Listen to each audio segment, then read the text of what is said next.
Hey, everyone. Welcome to Locked On Lakers for Friday. Brian Kamenetsky, Andy Kamenetsky. COVID-19 has come for the Lakers. Two more in the COVID protocols, including Russell Westbrook and Avery Bradley. The Lakers are short on guards. They made a move to try to fix that problem, at least temporarily. All of that and more coming up on Locked On Lakers. You are Locked On Lakers, your daily Los Angeles Lakers podcast. Part of the Locked On Podcast Network, your team every day.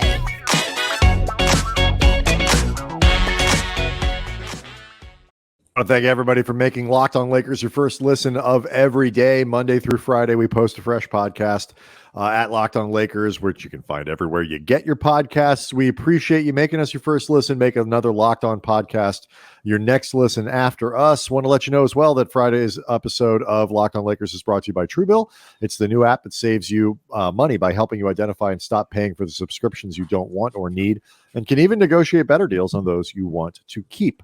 So we'll try to get to some happy news, the shine and the excitement of Austin Reaves' game winner against the Mavs on Wednesday. Some signs of life for the Lakers overall over the last 10 games.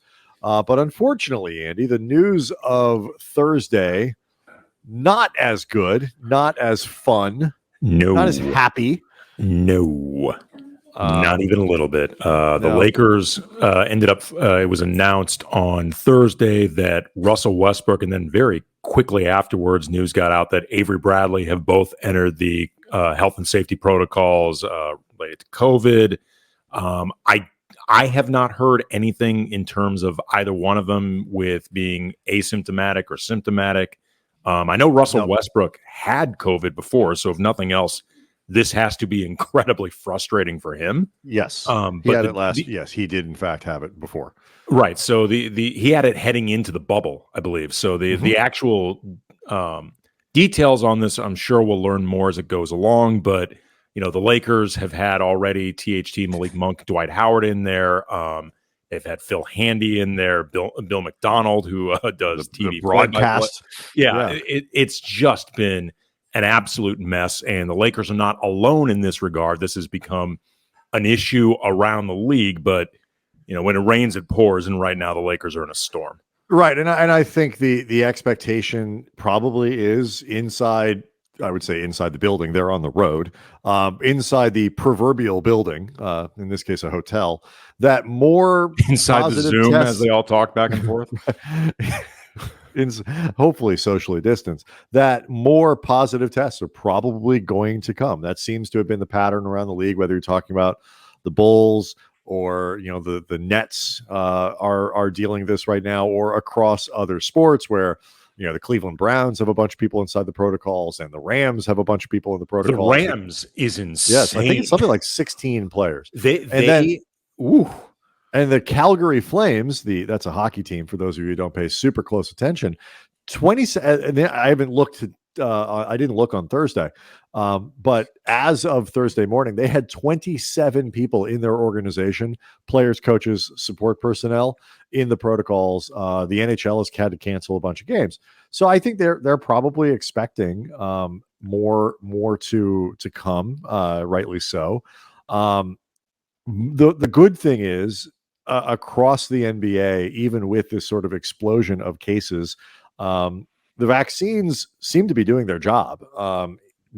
Breakthrough cases are happening, but most of the cases, as has been reported, I'm not talking about just the Lakers. I'm just talking about league wide with these positive tests, are asymptomatic or very mildly symptomatic cases of COVID, which are both good for everybody's health, but also, because these players are vaccinated, could theoretically get them back on the court faster. The Lakers, who are also without Kendrick Nunn, as we know, have a need at guard, specifically point guard. They've got one. Rajon Rondo is the only healthy. Well, LeBron. Legitimate point guard. Like somebody like LeBron runs the offense. Rajon Rondo is a point guard. To solve that problem, Dave McMenamin, ESPN, reporting that the Lakers are going to bring in Isaiah Thomas on a 10-day contract, assuming they're granted a hardship exemption by the NBA, which certainly seem like they're a hardship case right now. I mean, my God, if this doesn't qualify, really, what does? I don't know. I'm just saying. So let's just assume Isaiah Thomas it's been a little while since he was an effective NBA player. Obviously his first go around with the Lakers was not super positive. In the sense that it was not positive in any regard whatsoever. Yeah, I mean, he played 17 games with the Lakers during the 2017-2018 season. He averaged, and then it was with the Pelicans, I guess. Ironically, after that, he hasn't been good for a little while. No, his trade to the Lakers opened up space for them to eventually get LeBron. And it was widely thought at the time that a big reason that Isaiah Thomas was moved anywhere, much less the Lakers, was that LeBron did not particularly enjoy playing with him. So everything has come very full circle. Painted ponies go up and down. IT did put up 42 points in a G League game earlier this week. I mean, he can still score. He's always a scorer, and he says he's healthy and he just wants to be back in the league. We talk about a guy who I think just wants an opportunity to go out of the league on his terms. In terms of a story, the idea of IT coming in and contributing to these Lakers for however long certainly is a good one. I certainly wouldn't expect him to be at all effective defensively, but if he can put up some points, maybe he's got some utility. I also will say this, for anybody who remembers him or doesn't maybe remember him at his peak, remembers more what he was like either with the Lakers or after he kind of fell out of the league. Isaiah Thomas is one of the most remarkable players the league has seen in a long time. The dude averaged 30 points a game. He's like 5'10". I don't even think he's that tall. I'm not sure he's that tall. You and I were with him in a locker room a lot, standing face to face. I'm 5'8", and if I was looking up to Isaiah, it was not by much at all. It would not surprise me at all if he is in reality more like 5'9", 5'8", and he is a slight 5'9", 5'8" on top of it. He is incredibly quick, and before he really started having all the injuries, just confident in a way that is absolutely mandatory to survive. He's listed at 5'9". You're right. He's listed at 5'9". And again, I think that is, with platinum, not they might have been right. They might have been rounding up. Yes. Yeah. Rounding up a couple inches, but like the confidence that is required to survive in the NBA at that size, and not even just survive as, like an Earl Boykins type guy where, it's remarkable that you're in the league, but you're not ever somebody. You want a scoring title. Right. Exactly. I mean, this is somebody that was legitimately carrying his team through games. And then on top of it, his last season in Boston, he lost his sister during a playoff run. I mean, it was just an incredible got tragedy. Hurt right before a big contract. I mean, he's been through a lot. Yeah, he's been through a lot. So it would be cool if he came in and contributed. I have no idea what to expect. Don't know when he'll join the team. All of those things are still very much to be determined. But it's just one of those things. It is worth taking a moment before we talk about sort of the other impacts on the Lakers here. It is worth taking a moment to remember and respect what Isaiah Thomas has accomplished as an NBA player, because you got to be so good to do that when you're that little in that league. So I am pulling for, at the very least, I'm pulling for him. Let's talk about what we think this might mean rotation-wise, because it's going to get weird for a few games at least. And then really, I think this becomes a moment where Anthony Davis really got to step up. We'll talk about all that next. Locked On Lakers brought to you by Truebill. Do you know why free trials renew without your consent? It's a business scam out to get you. Don't let greedy corporations pocket your money. Download Truebill to take control of your subscriptions. Truebill is the new app that helps you identify and stop paying for subscriptions that you don't want, need, or just forgot about. On average, people save up to $720 a year with Truebill. Companies make subscriptions really complicated and hard to cancel, but Truebill makes it simple. Just link your accounts. Truebill will cancel your unwanted subscriptions in one tap. Truebill has over 2 million users, and they have helped them save over $100 million collectively. So don't fall for subscription scams. Start canceling today at Truebill.com/LockedOnNBA. Go right now, Truebill.com/LockedOnNBA. It could save you thousands a year. Truebill.com/LockedOnNBA. So, Andy, we'll try to get back to the Austin Reaves story here before the end of the show. But I will say one of the great moments from Wednesday's game was that one right after he hits that game winner in overtime, and everybody's all piled up on top of him and rubbing his head and stuff like that. And they got the group photo of that, and it was a really heartwarming moment with all these guys entering the protocols. Now it just looks like a festering hot zone. Yeah, I mean, I'm not sure Austin Reaves is so cool with Avery Bradley rubbing his head like that. Well, I mean, look, I don't want to throw blame around, so to speak, but it might be possible that it's Austin Reaves' fault for hitting this game winner that the Lakers are in this situation they're in right now. I'd like to. You never know. I don't know. I'm not an epidemiologist. I don't know. When you deconstruct the timeline, though. As a rookie, this might lead to, I don't know, another in and out run or something like that. Maybe. All I can say is the picture becomes far more unsettling, and the post game scene of everybody jumping on top of each other. Yeah, it's it's interesting. The NFL, for example, is announced today that they're changing their return to play guidelines, and I don't know what the NBA is going to do, but every sport's in this weird place where trying to figure out what to do. Everybody's vaccinated with asymptomatic cases or mild cases, whatever it might be, and returning players to play. It would not surprise me, and I don't know what the right answer to it is. It wouldn't surprise me if the NBA looked at that at the very least to try to figure out what is the right way to another way at the very least we can do this. Do we have the most efficient way that both recognizes the need for safety with the very positive fact that most players who are getting infected do seem to be asymptomatic or only mildly ill? And if that's the case, is it safe for them? Not only spreading wise, I mean more for them as professional athletes to come back and play. I hope the answer to that can be yes at some point. I just don't know how fast leagues are going to be able to respond to it. It's it's a really tricky problem. Baxter Holmes with ESPN reported today that I'm reading right now from his piece, with the league facing a surge of positive COVID-19 tests, the NBA and National Basketball Players Association are in talks centered around increased testing league-wide for vaccinated players and staff. League sources told ESPN. It also noted that there was increased testing around Thanksgiving because there was an anticipation that people are going to be getting together more with families. And it's also the timing of this is really tricky, Brian, just like in the sense that you see and hear a lot of calls like on Twitter or sports media, whatever, for the NBA to take, as people are putting it, a pause, take a break, pause it for a week. And the week, thing 2 weeks, whatever it might be. Well, what's interesting about that to me is, and I want to make it clear, I'm not even saying these people are wrong, but I'm not sure how effective that's actually going to be. Mm-hmm. Because if, say, you paused it a week now, you'd basically be stopping games until Christmas starts. And then once Christmas starts, you're dealing with the exact same scenario of families and people getting together, which creates a hazard for this thing. Then right after the holiday, you've got New Year's, you've got family, players whose families, they've got kids who are off, stuff like that.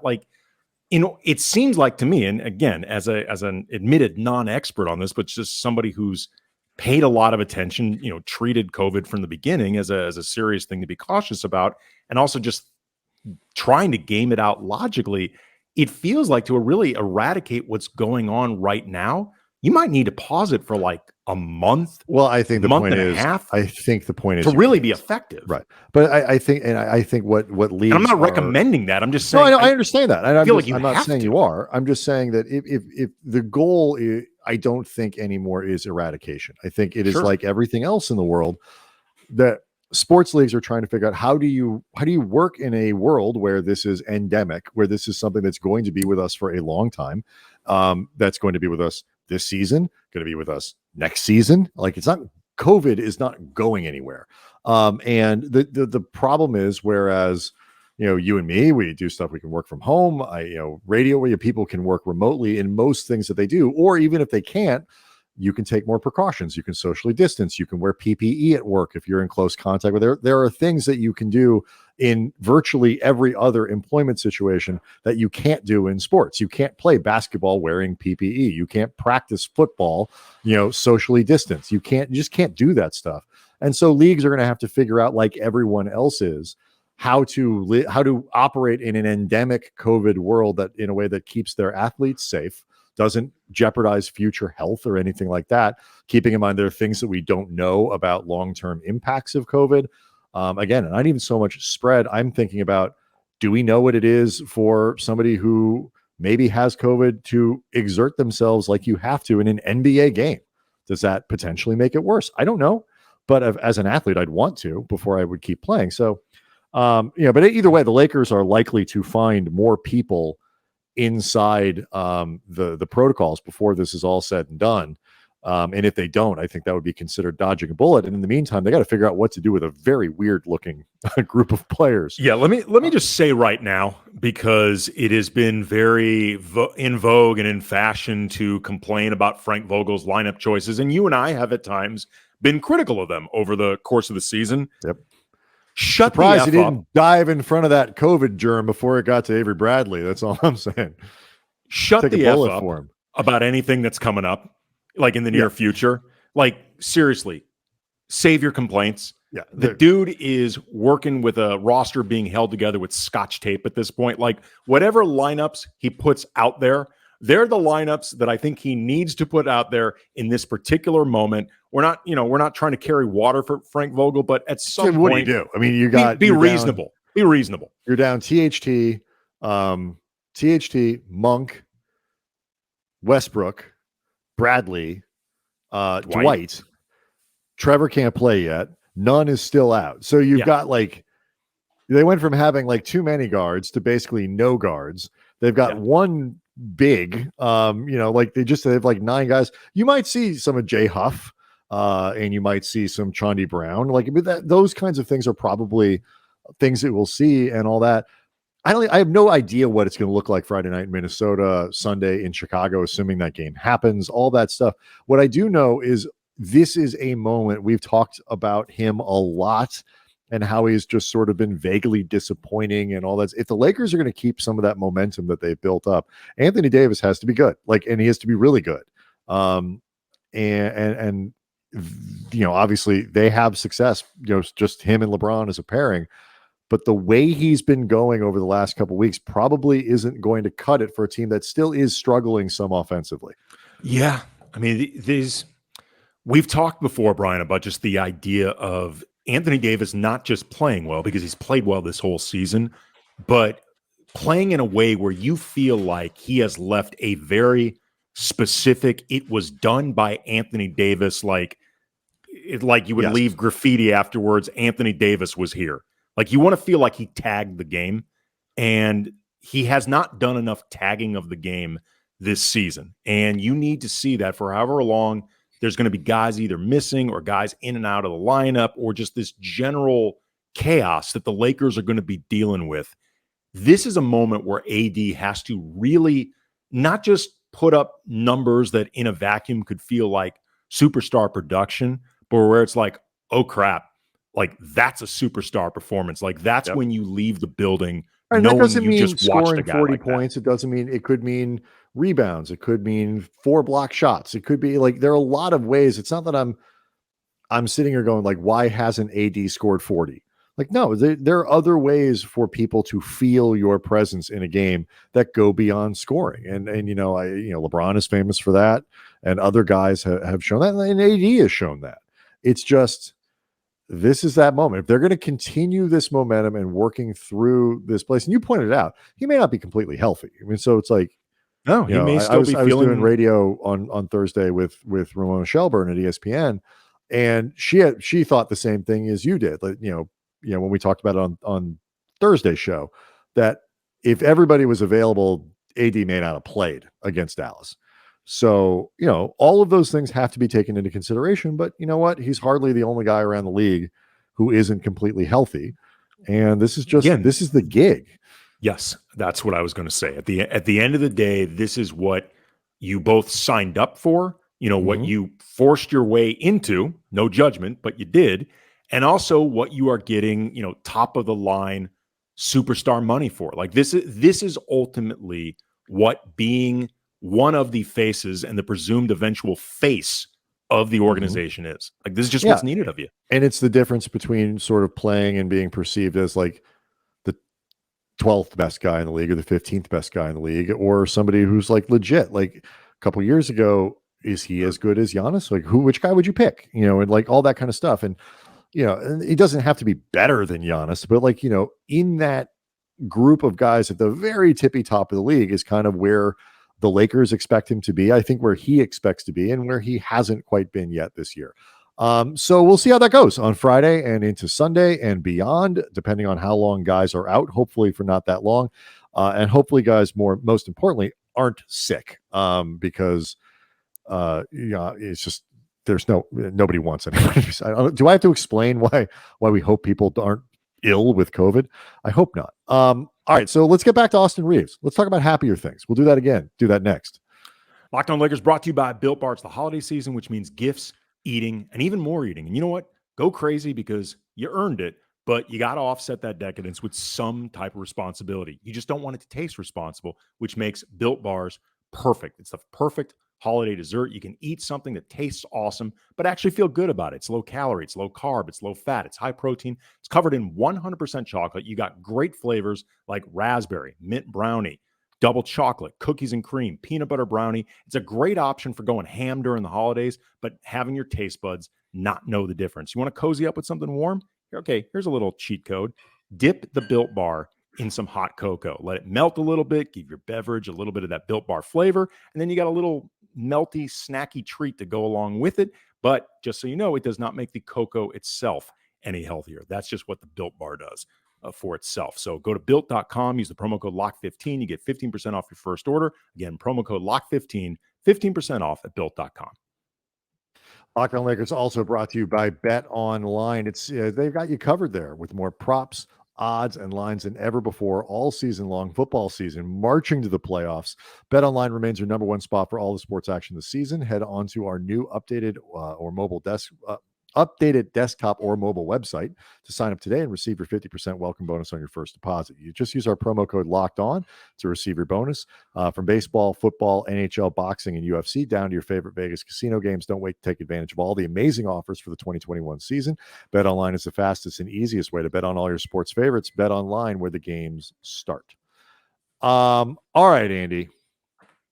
Let's pretend that this photo didn't happen, where everybody's piled up on Austin Reaves. This moment didn't happen. We have to worry now about Austin Reaves, getting sick and other guys getting sick when they should be socially distanced. Let's pretend. No. Let's pretend we live in a world where that remains just innocent, exuberant joy. Yeah. Let's not pretend it didn't happen. Let's pretend that we can actually enjoy it happening. There's no fallout.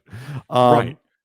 This was a moment, kind of thinking about it, a day later, like in a season where there's just been very little pure happiness.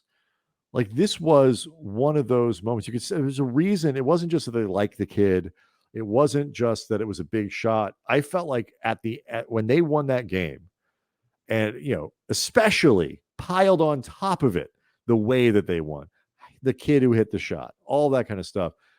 That was a big release of a lot of stuff, and like people really leaning into an opportunity to be happy about something, not just relieved, not just like we stole one or got away with playing, but like genuinely happy. Because you go back the last 5 minutes of that game, both in regular time and in the overtime, it was bonkers.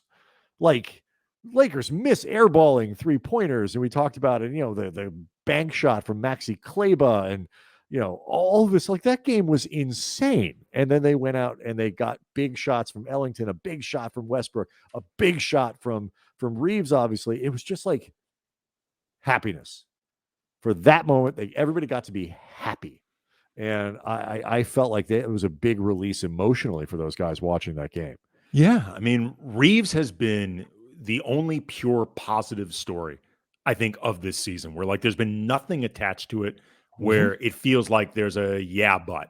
Like, LeBron has played well when he's been available. That's but Anthony Davis, as we've talked about many times, you still feel like there's an extra layer of presence and production that hasn't been there yet. Russell Westbrook has been turning a good corner, but started out really slow and erratic. And there's, still the overarching question of whether trading for him was a good idea in the first place, whether it'll end up emerging ultimately a huge a lot of that, which is independent of how well he plays. Sure. But that is going to hang over the season until we definitively know it made sense to do it. And then you can go down the roster and find pretty much for everybody involved some type of but caveat. There's nothing like that with Austin Reaves. He has been, found money, but also really useful. Like, it goes beyond just the idea of outplaying your station. He's becoming a guy that is a really important part of what they do. And it should be noted that, this is another coup for the Lakers scouting department to go and, it is a lazy comparison in a lot of ways to just compare him to Caruso, two, white guys from schools that aren't, undrafted, don't look like NBA players. One because he's built kind of funny and floppy hair. One because he's, bald. And balding guys in their 20s don't look like they belong in the NBA. Kind of goofy looking, even if they had the hair. Sure, and all that stuff. And but the flip side is they're both the basketball IQ for both of those guys is off the charts. They both turned into stout defenders, or Caruso really much more, and then Reaves, in ways that just are really unexpected. Sort of just being solid on that side of the ball. And the utility that they offer kind of unexpectedly. My question is this that I have, let's assume that, not that he's going to, 5 of 6 from 3-point range every game, but that I've seen enough to believe he is somebody who can help them in meaningful minutes, in meaningful situations, with the starters down the stretch of games and all that stuff. I think he's he is especially best, I think, suited and aided to be playing with the starters. Like, he's actually somebody that fills a really good utility with those guys out there, but I think also benefits greatly himself by playing with really good, really experienced players. Like, if he played with the equivalent of, like, remember the Lakers, the Kobe Powell years, that bench mob they had, which was a lot of younger guys, not as experienced beyond Lamar Odom. I don't think Austin Reaves would succeed in quite the same way with those guys. Like, he really does well with that sort of structure. And again, it's symbiotic. But also, too, he works well with other high IQ players. Yeah, and those guys tend to be starters. They tend to be people in the lineup and all that. My question is, and I don't even know if we have enough time. I'll throw it out there, and it's something that we can kind of consider, into next week. Where Austin Reaves not going anywhere, and THT is not coming back. Hopefully quickly, but it could be a game or two. I'm wondering, does this change the math at all on how willing the Lakers would be to trade THT? Because the assumption is, if they trade him, which they did not do for last year with Kyle Lowry. And by the way, there's a question that would be important, whether Reaves literally didn't exist or not. The Lakers didn't pull the trigger on a Kyle Lowry deal. They didn't pull the trigger over the summer with things where THT was on the table. Let's assume that they, in a THT trade, get something back better that is currently better than THT. Otherwise, why would you do it? I wonder how much of an impact the presence of Reaves, of an extra player that they didn't count on, who can perform a function that they may either have hoped another player would do or whatever it might be. I wonder how much that impacts the calculus, because they're a better team in that way. The roster is a little better than they expected, with a guy who can play defense, who can pass the ball, who can guard a couple different positions. Not exactly the same player as THT, but I understand too, a lot depends on, what's coming back. I get all that. I just wonder if it changes the math at all at a time where THT is the only guy that they have that's really available to trade. And like the pressure with the LeBron window and all that stuff is acute. I don't To be honest, I don't necessarily think one has much to do with the other. Okay. And I think you sort of answered your own question when you said that this would be something they'd be wondering about independent of Austin Reaves. Absolutely. Right. Austin Reaves didn't create this. I Sure, 100% agree. I also think that they're just, I mean, obviously it would depend on who you're getting back, but Austin Reaves, is not proven. I mean, I believe in him, and I think he's going to stay in the rotation. You don't do a move like that based off 1 month of a guy that has 1 month of NBA experience. I frankly, that's reckless. I mean, you don't know what's going to happen with Reaves once the league starts really paying more attention to him. Let me finish. Let me finish though. Okay. He's not proven enough, I think, to make you pull the trigger on a THT trade. If you still are high on THT, if you still think THT brings a lot, at least theoretically, to the table of different things that you need. And THT and Austin Reaves are very different players. Sure. Reaves, in a lot of ways, I'd say they're very opposite players. There's things that you look for THT that you don't look for from Reaves and vice versa. Like, you are looking for more of a dynamic stat-filling presence. You're looking for a guy that can put up 25 in a night. You know, you're looking for a guy that can be a playmaker that we've seen so far more often from THT, at least over the course of 3 years, than we have in Austin Reaves in a month.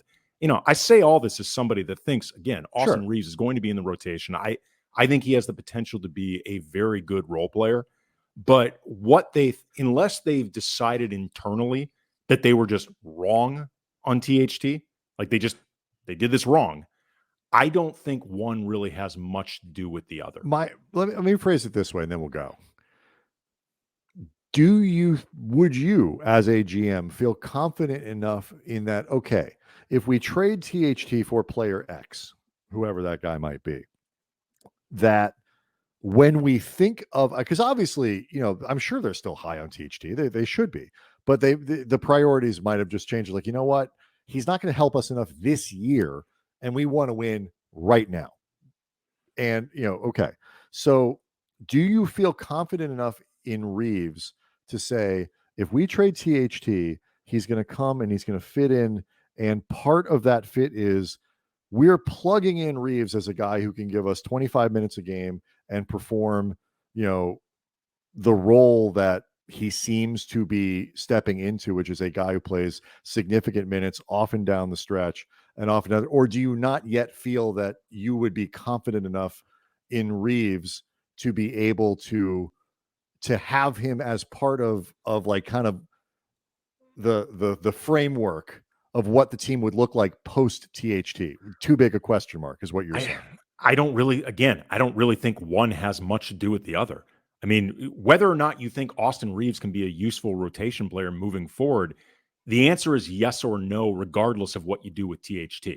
Right. So, but the who you trade for, how much better you think you are, all of that stuff is related to who else is left on the team. And a lot of that is just, in my mind, at least, is, you know, it doesn't move the needle yes or no. Like, this is where we feel unencumbered. I'm just saying it might make you a little bit more confident in the team that you have. I think it could make, it's one of those things that can kind of make a difference. I don't know. I could be wrong. I mean, it's like, that would be a better question if you were looking to trade THT for a different type of player that isn't quite as developed, and you're not as concerned about filling the specific gap of THT or his skill set or whatever. Like, if, say, you're trading him for like Jeremy Grant, and, you know, Jeremy Grant's been linked to the Lakers, obviously THT would end up moving in that deal, if for no other reason than there's nobody else to trade. There's nobody else. Jeremy Grant is better than THT now.